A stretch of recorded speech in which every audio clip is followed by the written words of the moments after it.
Are पार और अब से कुछ मिनटों बाद देश का सबसे बड़ा इंटरव्यू।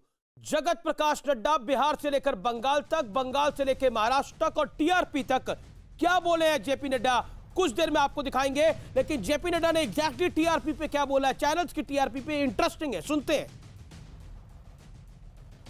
पिछले कुछ दिनों में टीआरपी को लेकर भी बहुत कुछ हुआ है, इस विषय पर आप क्या कहना चाहते हैं? क्योंकि टेलीविजन के लिए टीआरपी एक महत्वपूर्ण चीज होती है, उस विषय पर आपकी क्या टिप्पणी है बतौर राष्ट्रीय अध्यक्ष? टेक्निकलिटीज तो मैंने उस पर आई कांट चैलेंज, लेकिन हाँ, विश्वसनीयता बननी चाहिए और विश्वसनीयता के साथ ही लोगों को काम करना चाहिए। प्रजातंत्र के अंदर सबको सारी बातों को दिखाने का अधिकार है। हेल्दी कंपटीशन रहे, इस बात की हमको चिंता करनी चाहिए। उद्धव सरकार पे एक बड़ा आरोप है कि जो कांग्रेस और शरद पवार स्क्रिप्ट लिखते हैं वही असल में दिखाई देता है और पूरी की पूरी स्क्रिप्ट जो है वो शरद पवार लिख रहे हैं। और कई तरह की खबरें भी आती रहती हैं वहां से, कभी आपके यहाँ से कोई शरद पवार की तारीफ कर देता है, कभी शरद पवार प्रधानमंत्री की तारीफ कर देते हैं। क्या कहना चाहते हैं आप? देखिए, मेरा एक ही मत है कि शिवसेना के लिए कि गलत रास्ते पर जाने पर सही जगह पहुंचते नहीं है जी, तो गलत रास्ते चल पड़े, उसके लिए प्रायश्चित करना पड़ेगा। लेकिन ये सबसे बड़ा इंटरव्यू अब से कुछ देर बाद आप लाइव देखेंगे। अब से कुछ देर बाद, ठीक 30 सेकंड बाद आप इसे लाइव देखेंगे।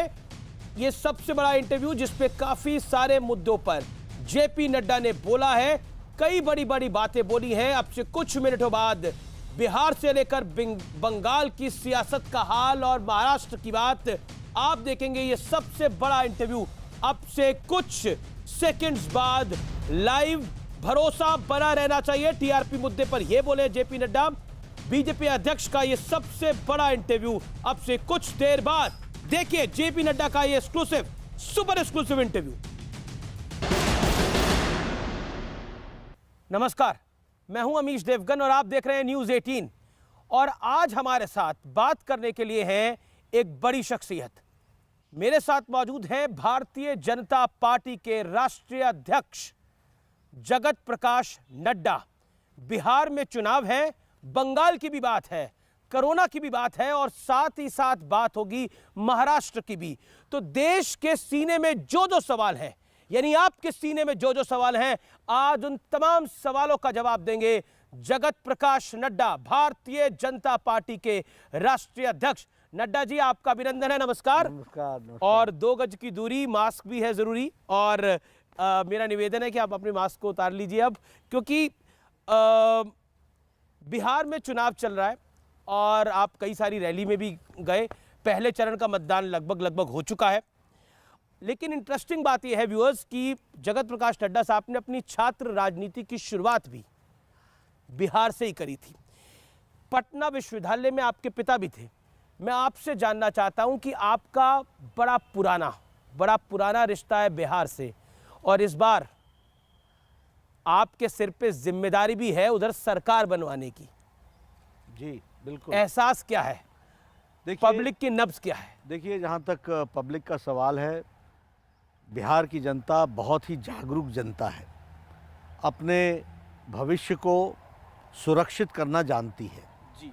और समय ने इस बात को बताया है बिहार में बारंबार कि नीतीश जी ने बिहार को पटरी पर ला करके विकास के साथ जोड़ने का प्रयास किया है जी। और जब नरेंद्र मोदी जी का आशीर्वाद रहा है तो बिहार तीव्र गति से विकास की ओर बढ़ा है। और जब जब लालू जी का राज रहा, आरजेडी का राज रहा जी, तब अराजकता भी आई है और बिहार पीछे की ओर गया है और उसके साथ साथ विकास में बाधा भी आई है। और बिहार को बहुत उस समय जिसको कहा जा सकता है कि एक बदनामी भी सुननी पड़ी, देखनी पड़ी और एहसास करनी पड़ी। पर नड्डा जी, आप आज बिहार जो है जी, वो इन सब चीज़ों के प्रति बड़ा जागरूक है जी, कॉन्शियस है और वह अपने एस्पिरेशंस को साकार करने के लिए एक ऐसे साथी के साथ और ऐसी सरकार के साथ आगे बढ़ना चाहता है जो उस विकास की गति को आगे बढ़ाए। और उस विकास की गति को आगे बढ़ाने में नरेंद्र मोदी जी का जो बिहार में जी, जो प्यार, जो लगाव, जो विश्वास लोगों का है वो अटूट है।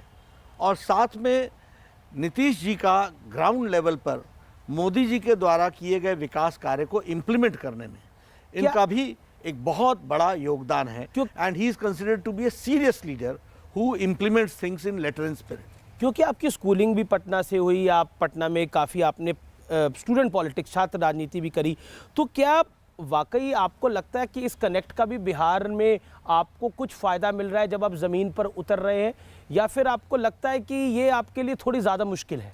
नहीं, जहाँ तक सवाल है बिहार के चुनाव की दृष्टि से, मुझे बिहार पूरा अच्छे तरीके से समझ में आता है और बिहार की जो परिस्थितियाँ हैं, किन उतार चढ़ाव से गया है, ये मेरे आंखों के सामने है।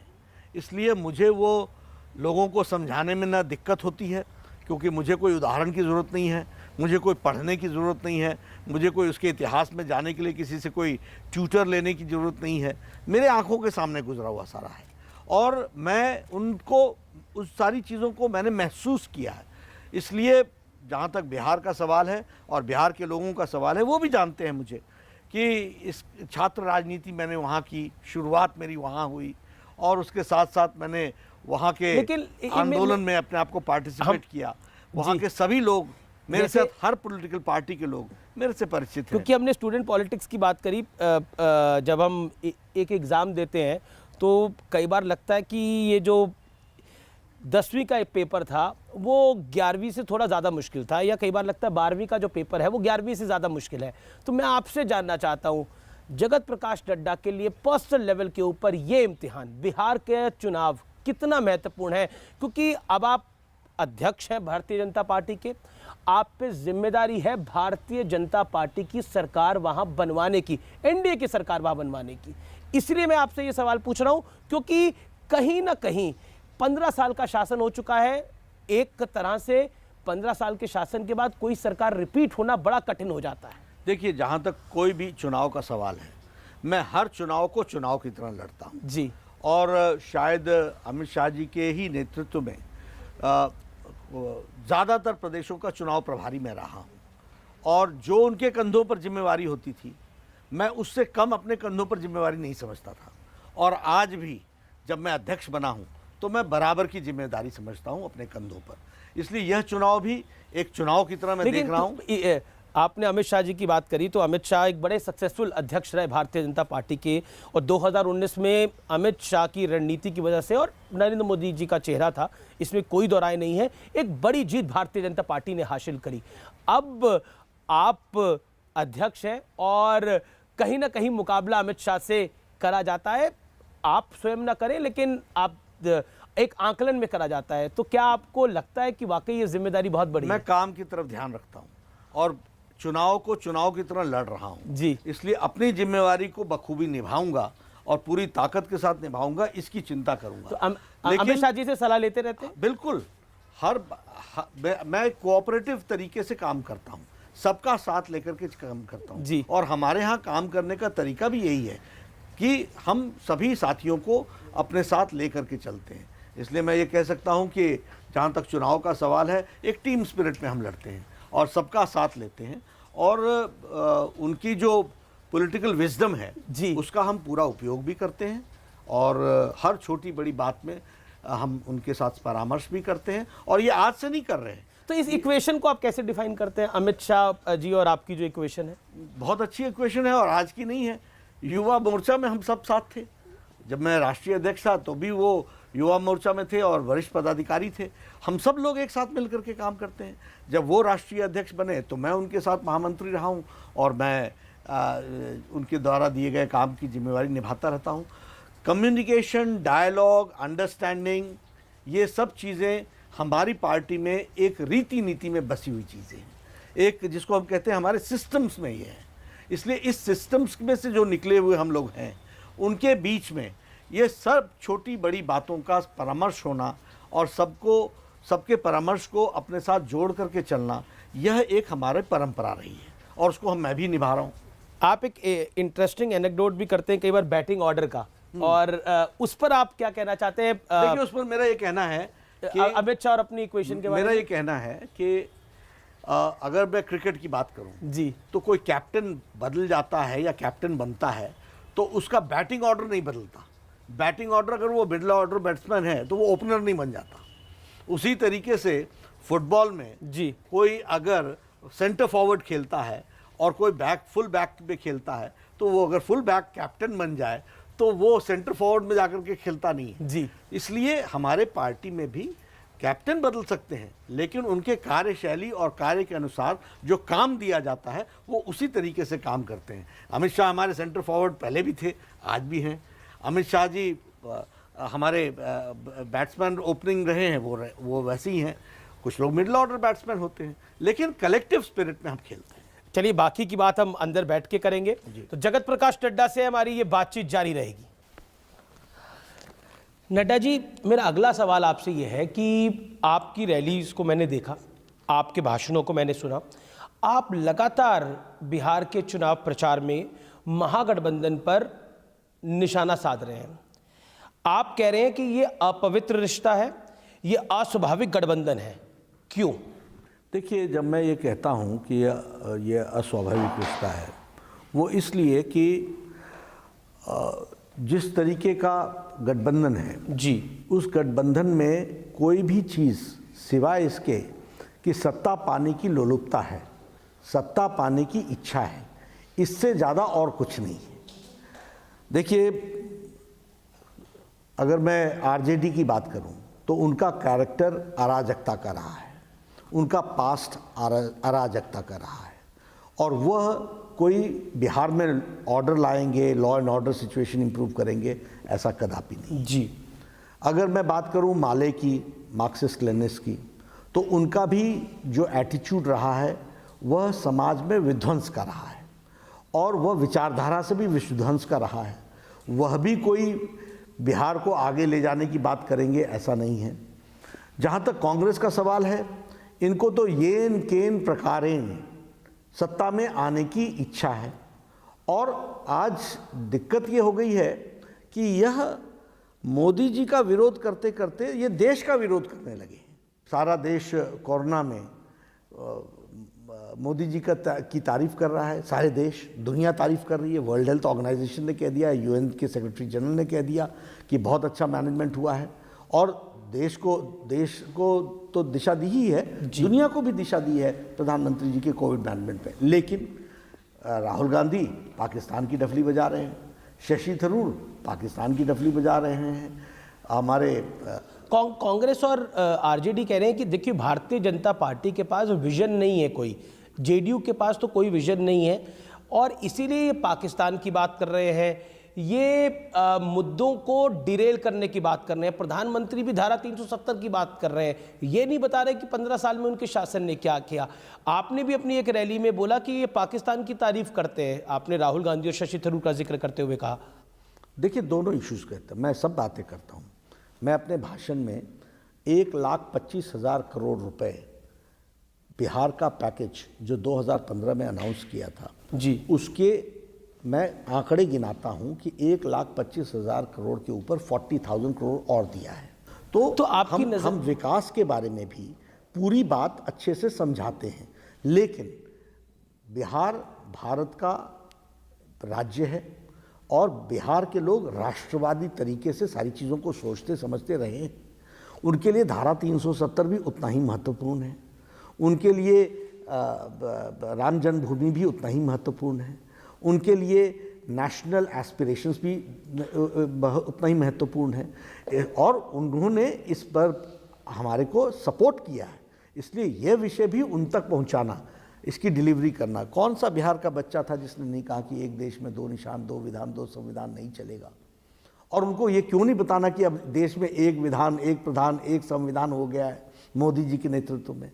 तो दिस इज एन इशू, और इस इशू को हम ये बीजेपी का कोर इशू था। जनसंघ की स्थापना जब हुई थी तो श्यामा प्रसाद मुखर्जी ने इस विषय को उठाया था, तो इसको हम क्यों नहीं बोलेंगे? लेकिन 370 पे तो आपने पी चिदम्बरम ने जो ट्वीट करा वो आपने देखा ही है, उसका जिक्र प्रधानमंत्री ने भी अपनी रैली में किया। जो महबूबा मुफ्ती ने बोला है कि तिरंगा मैं छूंगी नहीं जब तक 370 नहीं हटेगा। क्या आपको लगता नहीं है कि एक तरफ बिहार में चुनाव है जिस पे नौकरी और विकास की बात हो रही है, दूसरी तरफ ये सब मुद्दे भी हैं? देखिए, इसमें बहुत गहराई से जाने की ज़रूरत है।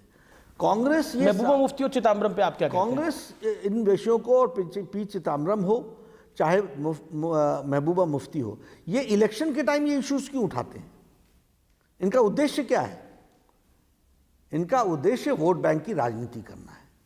लेकिन भारत की जनता और भारत का समाज एकजुट है, और कश्मीर से कन्याकुमारी तक भारत एक है, और भारत के सोशल फैब्रिक को एक रखना ये हमारी जिम्मेवारी है। शशि थरूर ने लाहौर फेस्टिवल में बोला कि ये भारत में मिनॉरिटीज, अकलियतों को तकलीफ हो रही है। ये इनका कैरेक्टर है। ये चुनाव से पहले यही तो करते हैं।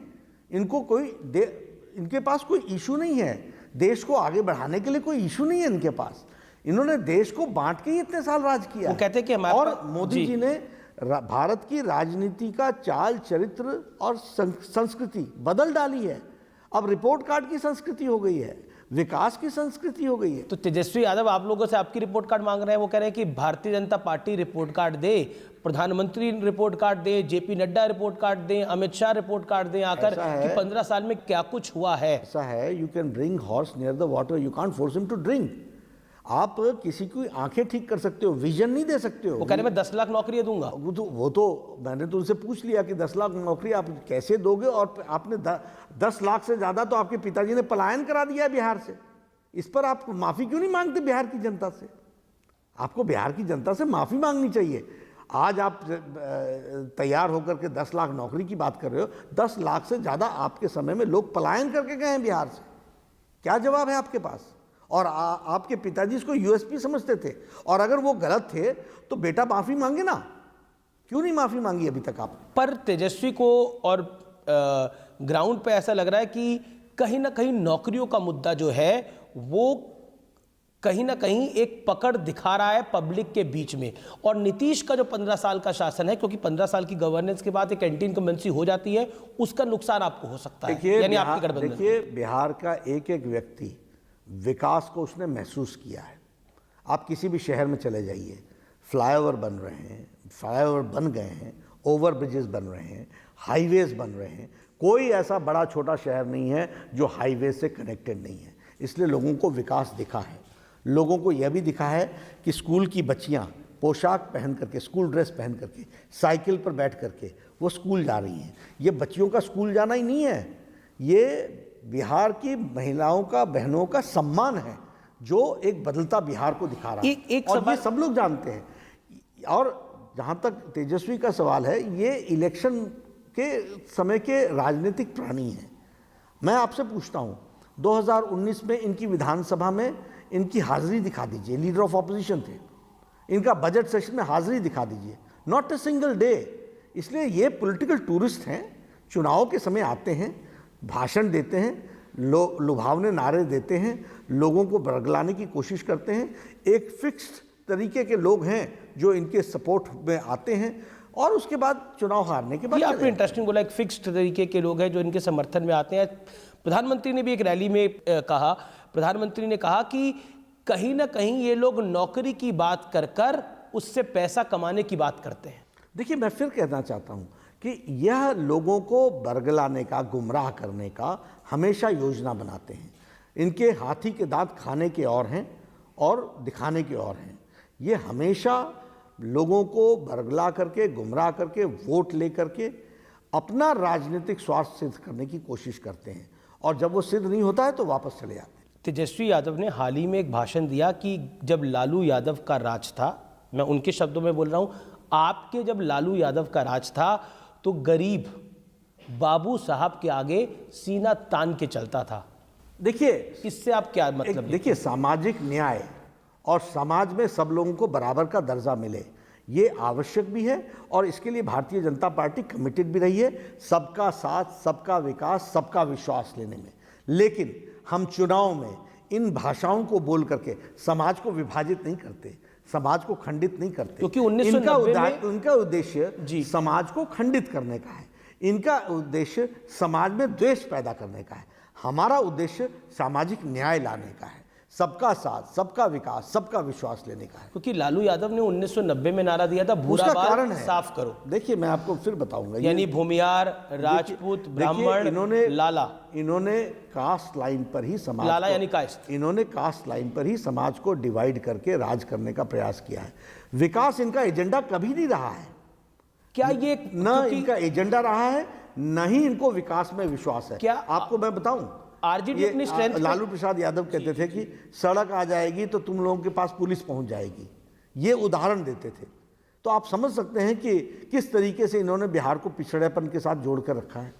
क्या आरजेडी अपनी पॉलिटिकल भाषा में इसको स्ट्रेंथ कहा जाता है? उनका स्ट्रेंथ है मुस्लिम यादव समीकरण, MY समीकरण, जो उत्तर प्रदेश में आप सपा का स्ट्रेंथ भी मान सकते हैं, मुस्लिम यादव समीकरण। क्या आपको लगता है उसी को कहीं ना कहीं कंसोलिडेट करने के लिए बाबू साहब की बात करी? क्योंकि पूर्वांचल में और बिहार में, उत्तर प्रदेश में बाबू साहब एक कास्ट के साथ डिनोट होता है। देखिए, ये लोग समाज को खंडित करके चुनाव की राजनीति में अपना वर्चस्व बनाने की कोशिश करते हैं। जैसे आपने MY कहा, मैं उससे आगे कहता हूँ, ये MY वो नहीं है, ये MY माय है जी, मी एंड माय, मैं और मेरा परिवार। इससे ज़्यादा दूर ये नहीं सोच पाते हैं। इनका पूरा इतिहास उठा करके देख लीजिए, सिवाय अपने परिवार के लिए और अपने लोगों के लिए करने के सिवाय इन्होंने किया क्या है? किसी को MP बनाया, किसी को कुछ बनाया, ये माय है, सिर्फ मी एंड माय। वो एक और बात कहते हैं, कहते हैं ये नीतीश कुमार अब थक चुके हैं। बिल्कुल नहीं, अनुभवी हुए, वो अनुभवी हैं। उन्होंने जो काम किया है, जिस तरीके से एडमिनिस्ट्रेशन को चलाया है, ये नीतीश कुमार के बराबर का अनुभवी प्रशासक बिहार के नेतृत्व में, Nitish Kumar and Sushil Modi, they are the most experienced leaders in administrative capacity. ये हमको ध्यान में रखना है। लेकिन और थकावट हुई है जी, थके हैं। कौन थके हैं? आरजेडी थकी है। कौन थके हैं? लालू परिवार थका है। लेकिन कौन थके हैं? तेजस्वी थके। इसलिए अब इस तरह के नारे देने पर आ गए हैं कि किसी तरीके से हम सत्ता में आए, इसके लिए जो तारे तोड़ के लाने का भी नारा देना पड़े तो वो दो। लेकिन कई बार तारे तोड़ने वाला नारा नड्डा जी चल जाता है चुनावों के अंदर। बिल्कुल तो ठीक इस है, बार चल गया तो बिल्कुल ठीक है। नहीं, क्योंकि वो कहते हैं 9 को लालू की रिहाई होगी जेल से 9 नवंबर को, और 10 को नीतीश, थके हुए नीतीश की विदाई हो जाएगी। अमित जी, भारतीय जनता पार्टी एक कैडर बेस्ड पार्टी है। वो सारी बातों को जनता तक ट्रांसलेट करने की ताकत रखती है, इसलिए वह जनता जानती है। और बिहार की जनता है भी बड़ी जागरूक, उसको कोई बहुत बताने की जरूरत नहीं होती। लेकिन फिर भी हम अपनी जिम्मेवारी निभाएंगे और बिहार की जनता अपनी जिम्मेवारी निभाएगी। आपके पार्टी की भी मैंने कुछ एडवर्टाइजमेंट देखे जो वहाँ के अखबारों में छपे, उसमें भी नीतीश की फोटो नहीं थी, प्रधानमंत्री मोदी की फोटो थी। इसमें कोई डाउट नहीं है कि प्रधानमंत्री मोदी एक क्राउड पुलर है और एक पॉलिटिकली एक इस्टेब्लिश्ड फिगर है। क्या आपको लगता है, आपको भी रियलाइज हो रहा है ये कहीं ना कहीं कि नीतीश की वजह से डेंट पड़ सकता है? ऐसा माना जा रहा है कि बीजेपी की टैली तो अच्छी होगी, लेकिन नीतीश की टैली उतनी अच्छी नहीं होगी। हम बार बार हर भाषण में हर नेता ये बता रहा है कि नीतीश जी के नेतृत्व में चुनाव लड़ा जाएगा। जहाँ तक पोस्टर का सवाल है, जब NDA का पोस्टर होता है उसमें दोनों के चेहरे होते हैं, जब बीजेपी का पोस्टर होता है उसमें बीजेपी का चेहरे होते हैं। और ये भी मैं बता दूं, ये इलेक्शन कमीशन के द्वारा भी ये आवश्यक होता है। अगर मुझे इलेक्शन कमीशन को हिसाब देना है तो उसमें बीजेपी की ही तस्वीर होगी, अगर उसमें जॉइंट होगी तो JDU को भी उसका हिसाब देना पड़ेगा। तो हमारे यहाँ इन सब बारीकियों की भी चिंता की जाती है। एक और आरोप लग रहा है भारतीय जनता पार्टी पर कि आप कोरोना के टीके के बदले वोट मांग रहे हैं। ये सौदेबाजी है। बिल्कुल नहीं, हमारे यहाँ मानवता को ध्यान में रख करके काम किया जाता है। आप देखिए, हेपेटाइटिस B का स्वास्थ्य मंत्री मैं था, मोदी जी प्रधानमंत्री थे, उनके आशीर्वाद से हमने फ्री किया कि नहीं किया। HIV AIDS, इसको टेस्ट एंड ट्रीट फ्री किया कि नहीं किया, कि जब टेस्ट होगा किसी को पॉजिटिव होगा ट्रीटमेंट उसी समय से शुरू हो जाएगी। इसके साथ साथ हमने 7 टीकों से उठा करके 12 टीके तक हम ले गए कि नहीं ले गए, यानी जो इम्यूनाइजेशन प्रोग्राम था उसका कवरेज बढ़ाया कि नहीं बढ़ाया, रोटा वायरस जोड़ा कि नहीं जोड़ा। तो हम मानवता को ध्यान में लेकर के काम करते हैं। हाँ, जब घोषणा करनी होती है, अब मैनिफेस्टो लिखे हैं उसमें मानवतावादी काम करें, बोले नहीं तो बोला तो क्या तकलीफ हो गई, क्या दिक्कत आ गई? घोषणा करने का कोई समय होता है ना। मैनिफेस्टो किस लिए बनता है? इलेक्शन के पहले बनता है। अब बीजेपी प्रेसिडेंट है, क्या आपको लगता है कि बाकी राज्यों को भी इस तरह की घोषणा करनी चाहिए? किया ना, मध्य प्रदेश ने कर दिया, तमिलनाडु ने भी कर दिया, आगे करते चले जाएंगे। और जब भारत सरकार में भी कोई ऐसा ओकेजन आएगा तो भारत सरकार भी सोचेगी। क्योंकि एमपी में भी चुनाव है, इसलिए माना जा रहा है कि वहां पे भी घोषणा नहीं, इसलिए ऐसा हुई है। नहीं है। हम लोग देखिए, ओकेजन होता है, जिस ओकेजन पर हम किसी चीज को अनाउंस करते हैं। मैनिफेस्टो एक इशू है कि नहीं है, तो मैनिफेस्टो में अगर हम 5 साल के लिए कुछ काम करने वाले हैं तो उस आप काम में हम जुड़ते हैं, तो उसको बताने में क्या दिक्कत है? तेजस्वी यादव ये दिक्कत है, एक दिक्कत है अमित भाई, कि इनकी बुद्धि में ये बात नहीं आई, क्योंकि इनको मानवता सेवा इनका उद्देश्य नहीं है। इनको यही सब ध्यान में आएगा, बाबू साहब, फलाना साहब, धमकाना साहब, यही ध्यान में आएगा। जब आप हेल्थ मिनिस्टर होंगे तब तो तेज प्रताप भी हेल्थ मिनिस्टर होंगे। मुलाकात मिला ही नहीं जी, मिले ही नहीं। ये मैं कहना नहीं चाहता, ये घोड़े पर ही चढ़े रहे, उतरे ही नहीं कभी।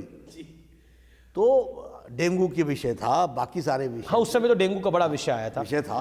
हम बात करना चाहते थे, सपोर्ट करना चाहते थे, हमने सपोर्ट कर भी दिया, लेकिन ये नहीं मिले। गवर्नेंस और आरजेडी, इन दोनों का मुकाबला, इन दोनों लेकिन इस बार तो उसी गवर्नेंस की बात, ये तो मोदी जी के कारण, ये तो नीतीश बाबू के कारण बोलना पड़ रहा है, क्योंकि बिहार की जनता अब गवर्नेंस सुनना चाहती है। क्या संभव है नतीजा एरोगेंस अभी भी, ये वही बीजेपी, ये आरजेडी वही है ना, लाठी भांजो और तेल पिलावन, लाठी भांजन, ये रैली करने का काम इन्होंने किया था ना। इनको गवर्नेंस से क्या लेना देना है? जो इस तरह की रैली निकाले, क्या था वो मैं भूल गया, लेकिन लाठी तेल पिलावन, लाठी भजावन, जी जी जी जी जी यही था, ये नारा था। तो दिस इज देयर गवर्नेंस। और तो कई सारे नारे फेमस थे, भूरा बाल साफ करो, जब तक रहेगा समोसे में आलू, बिहार में रहेगा लालू, इस तरह की वो उनका लालू यादव का गवर्नेंस थी, वो स्टाइल था, वही गवर्नेंस थी, वही गवर्नेंस थी। आज उनको मजबूर होना पड़ रहा है क्योंकि मोदी जी और नीतीश कुमार ने बिहार को एक नए दृष्टि से आगे बढ़ाने का काम किया। ये बड़ा महत्वपूर्ण सवाल है आपसे, अगर नतीजों के बाद नीतीश कुमार कमजोर पड़ते हैं बिहार के अंदर, तो क्या हम महाराष्ट्र की तरह बीजेपी का रोल बड़ा देखेंगे, यानी बीजेपी बड़े भाई के रूप में सामने आएगी? देखिए, हम साथी के साथ कभी बड़ा छोटा भाई नहीं करते, साथी साथी होता है। यानी बड़ा अलायंस पार्टनर, छोटा अलायंस पार्टनर। वो अगर हम बड़े भी हुए तब भी हमारे नेता नीतीश कुमार होंगे। जो हम लोग वायदा करते हैं उसको हम लेटर और स्पिरिट में इम्प्लीमेंट करते हैं। इसलिए, और जहाँ तक नतीजे आ रहे हैं अलायंस के, आपने देखा होगा मीश जी, वो नतीजे बड़ी क्लियर कट मेजॉरिटी हमको दे रहे हैं। और ये 15 दिन पहले के हैं, जो ओपिनियन पोल आ रहे हैं, हाँ नतीजे नहीं, सॉरी, ओपिनियन पोल आ रहे हैं। और मेरा ये मानना है कि इसमें बढ़ोतरी ही होगी।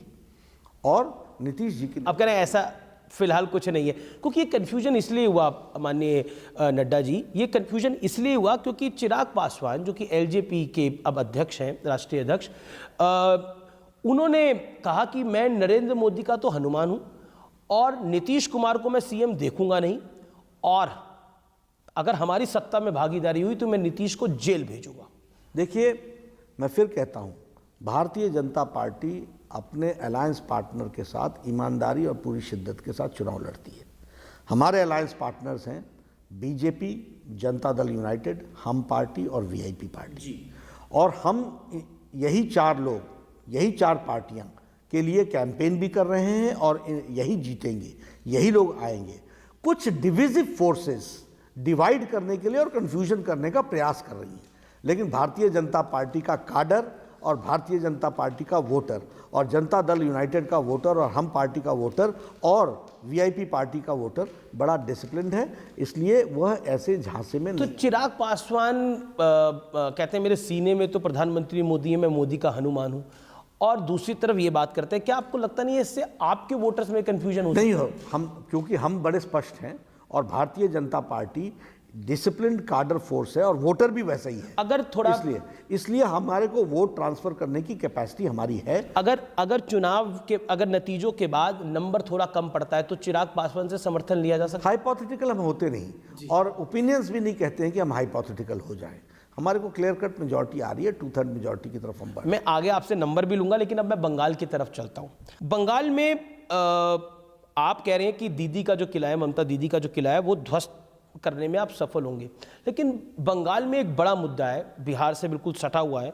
बंगाल में बिल्कुल एक बड़ा मुद्दा है पॉलिटिकल किलिंग। वहाँ के गवर्नर ने भी बोला कि ये रक्त रंजिश अब खत्म होनी चाहिए, these political killing should stop. और उनका तो बड़ा आरोप भी है कि पुलिस पार्ट हो गई है एक पॉलिटिकल पार्टी का। ये एक बड़ा गंभीर आरोप है और आपके भी कई कार्यकर्ताओं को वहां मौत के घाट उतारा गया है। मैं खुद 100 कार्यकर्ताओं का तर्पण होता है ना, जो उनको पिंडदान जिसको कहते हैं, तर्पण करते हैं, 100 कार्यकर्ताओं का मैं खुद तर्पण करके आया हूँ। पुलिस एडमिनिस्ट्रेड किलिंग्स, यानी पुलिस के द्वारा इसमें सपोर्ट होना और स्टेट का सपोर्ट होना और पॉलिटिकल दृष्टि से लोगों को उनका जीवन लीला समाप्त करना, ये वहाँ का ऑर्डर ऑफ द डे हो गया है।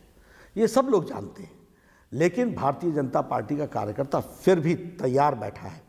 और मैं ये भी जानना चाहता हूँ कि इसके बारे में हमारे जो नेता बड़े दौड़े होते हैं कई कई जगहों पर, दिन रात सब लोग, भाई बहन लोग सब लोग चले होते हैं, वो कभी बंगाल की चर्चा नहीं करते, वो कभी इन चीज़ों की चर्चा नहीं करते। तो यह भी बताता है कि किस तरीके से उनके देखने का नज़रिया है। They are not interested in political issues, they are interested in their political settlements. Bengal को लेकर मेरा सवाल आपसे यह है कि आपके कई नेता, सांसद, मंत्री, बाबुल सुप्रियो हो गए, कैलाश विजयवर्गीय जो राष्ट्रीय महासचिव हैं वो गए, उन्होंने कहा है कि यहाँ राष्ट्रपति शासन होना चाहिए। आप क्या कहते हैं? देखिए, हम डेमोक्रेसी में विश्वास करते हैं और डेमोक्रेसी में हम चाहते हैं कि उनकी सरकार चले। पॉलिटिकली हम वी विल बीट आउट, लेकिन ये विषय, इसका कॉल लेने का काम वहाँ के गवर्नर का हो सकता है, बाकी लोगों का हो सकता है। हम डेमोक्रेटिकली लड़ेंगे। बचौर बीजेपी अध्यक्ष हम डेमोक्रेटिकली लड़ेंगे, प्रजातंत्र तरीके से लड़ेंगे। मैं बढ़ता हूं आगे। और अब बंगाल के बाद आपने, क्योंकि भाई बहन की बात करी, तो मैं निशाना आपका समझ गया, राहुल गांधी और प्रियंका गांधी पर है। क्या आपको लगता है कि कोरोना के साथ साथ इस बारी मुद्दा पिछले कुछ महीनों के अंदर चाइना भी रहा? राहुल गांधी ने बिहार में हाल ही में एक बयान दिया और उसमें बड़े स्पष्ट रूप से कहा राहुल गांधी ने कि प्रधानमंत्री नरेंद्र मोदी खुलकर झूठ बोलते हैं, ये उन्होंने आरोप लगाया। राहुल गांधी कह रहे हैं कि चाइना की सेना 1200 किलोमीटर अंदर घुस गई है, ये उनके शब्द हैं। ऐसा है, थोड़ा जानकारी कम रखते हैं ना और इतिहास नहीं पढ़ते हैं। पार्लियामेंट में जवाहरलाल नेहरू, उनके नाना जी ने कहा था कि not even a blade of grass grows there, जो चाइना ने ऑक्यूपाई कर लिया था 1962 में, ये उन्होंने ही बोला था। तो किसने कब चाइना ने कब भूमि ली है, ये जग जाहिर है। मोदी जी के नेतृत्व में भारत की संप्रभुता नभ में, थल में और जल में, तीनों में सुरक्षित है, ये मैं बोलना चाहता हूँ। और ये भारत की जनता जानती है, भारत की जनता जानती है। जो मोदी जी ने कहा उसको किया है, डिलीवर किया है। और हमारी, आप 4700 किलोमीटर की सड़क बनी है कि नहीं बनी है बॉर्डर पे, अरुणाचल प्रदेश से गलवान तक। पर राहुल गांधी ये लगातार राग अलाप रहे हैं, ये लगातार राग अलाप रहे हैं कि चाइना हमारे देश में घुसा हुआ है, बिहार चुनावों में भी, उससे पहले भी। देखिए अमीश जी, इनको फ्रस्ट्रेशन है, इनको चाइना बॉर्डर इनसे कोई लेना देना नहीं है, इनको सत्ता से लेना देना है। इनको जनता को गुमराह करने में ही इनकी यूएसपी है। कि कौन था इलेक्शन में बोलने वाला, रफेल रफेल रफेल रफेल। आज रफेल भारत की शान बनी हुई है और भारत की 130 करोड़ जनता आज रफेल का स्वागत कर रही है। तो इनको कौन ले, इनकी फेस वैल्यू क्या है, या इनकी बोलने की वैल्यू क्या है? कौन इनको ईमानदारी से लेता है, कौन इनकी बात को सीरियसली लेता है? और ये फ्रस्ट्रेशन में आकर के मैंने पहले भी कहा कि यह मोदी जी का विरोध करते करते ये देश का विरोध करने लगे।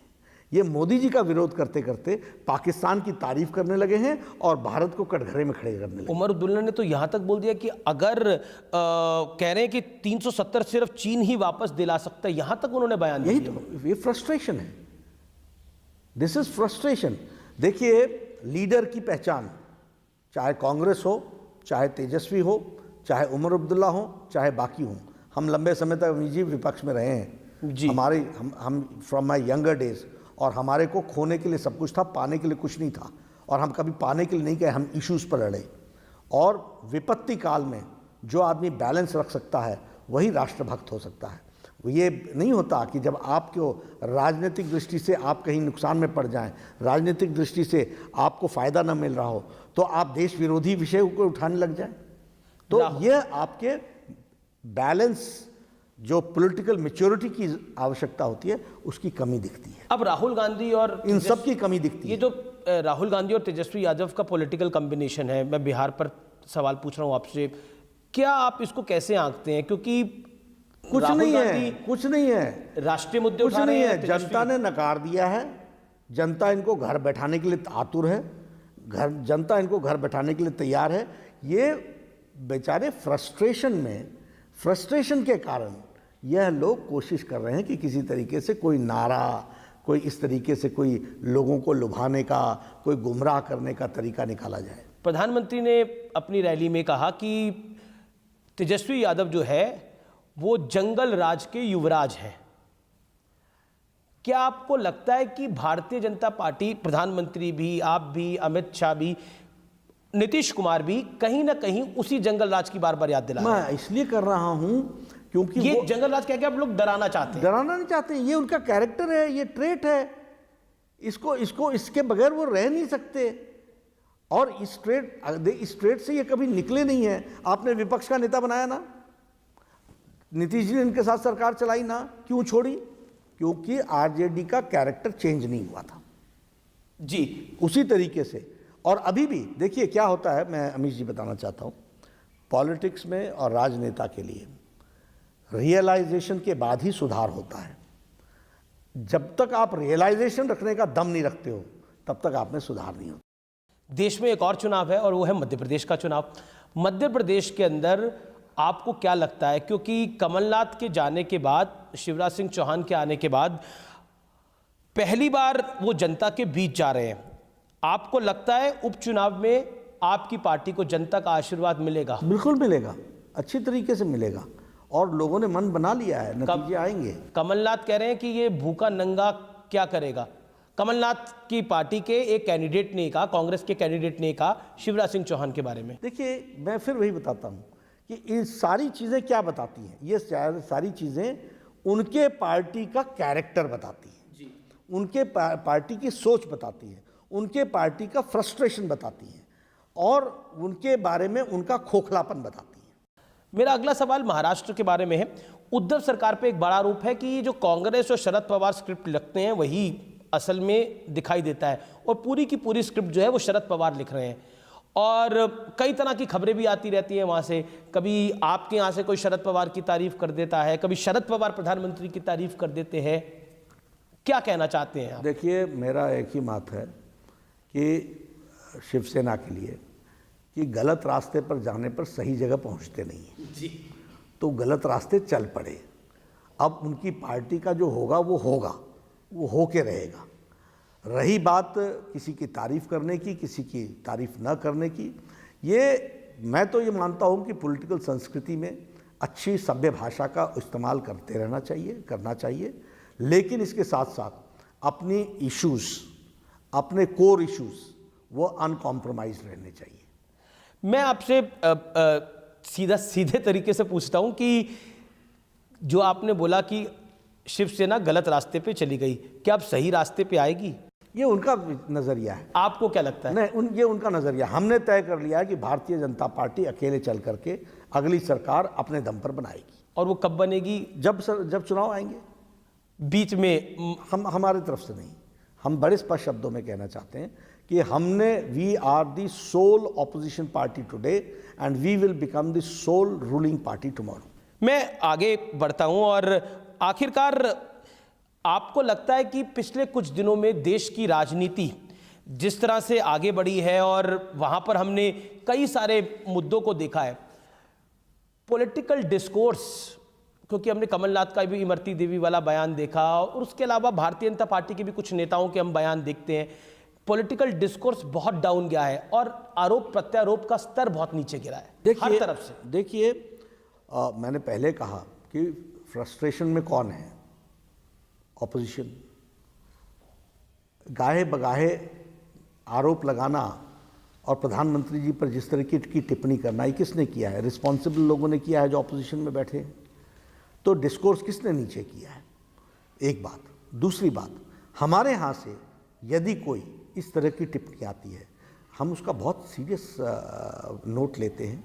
मैंने एक्शन भी लिए हैं, मैंने लोगों को चेताया भी है और हम इसके उत्तर प्रदेश में एक पक्षधर एमएलए है। आरोपियों के साथ खड़ा हो गया था।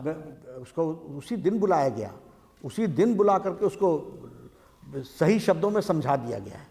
हम इन सब चीज़ों को सपोर्ट नहीं करते हैं। जी, मेरा आखिरी 2 सवाल है। मेरा अगला सवाल आपसे यह है कि पिछले कुछ दिनों में टीआरपी को लेकर भी बहुत कुछ हुआ है, इस विषय पर आप क्या कहना चाहते हैं? क्योंकि टेलीविजन के लिए टीआरपी एक महत्वपूर्ण चीज होती है, उस विषय पर आपकी क्या टिप्पणी है बतौर राष्ट्रीय देखिए, अध्यक्ष? टेक्निकलिटीज तो मैंने उस पर आई कांट चैलेंज, लेकिन हाँ, विश्वसनीयता बननी चाहिए और विश्वसनीयता के साथ ही लोगों को काम करना चाहिए। प्रजातंत्र के अंदर सबको सारी बातों को दिखाने का अधिकार है। हेल्दी कंपटीशन रहे, इस बात की हमको चिंता करनी चाहिए। जी, मेरा अगला सवाल आपसे फिर बिहार को लेकर है। बिहार के अंदर क्या आपको लगता है कि जनता इस बार जिस तरह से एक रुझान दिखा रही है, ओपिनियन पोल आ रहे हैं, लेकिन जो रैलियों में देखने को मिल रहा है, नीतीश जी का कहीं कहीं विरोध भी हो रहा है, वो कहीं ना कहीं आप लोगों के लिए अलार्मिंग है? नहीं, ऐसा नहीं। वहां पे कहीं लालू यादव जिंदाबाद के नारे लग जाते हैं। वो कौन लोग होते हैं? ये वही लोग होते हैं जो फ्रस्ट्रेशन में आए हुए हैं। ये संस्कृति किसने पैदा की? बिहार में लोग विरोधियों को भी सुनने, बड़े प्यार से सुनने के लिए जाते हैं।